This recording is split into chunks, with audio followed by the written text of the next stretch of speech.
We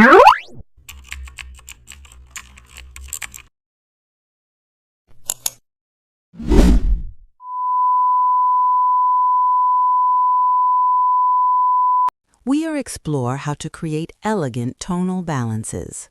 How to create elegant tonal balances. Begin in Photoshop by opening your image and adding a curves adjustment to correct overall contrast, ensuring highlights, midtones, and shadows are evenly distributed. Insert a color balance layer and gently adjust each tonal range with subtle shifts rather than strong color pushes, so the palette remains refined.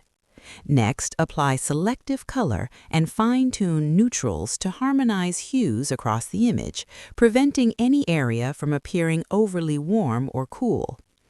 Add a gradient map using soft complementary tones and lower opacity until it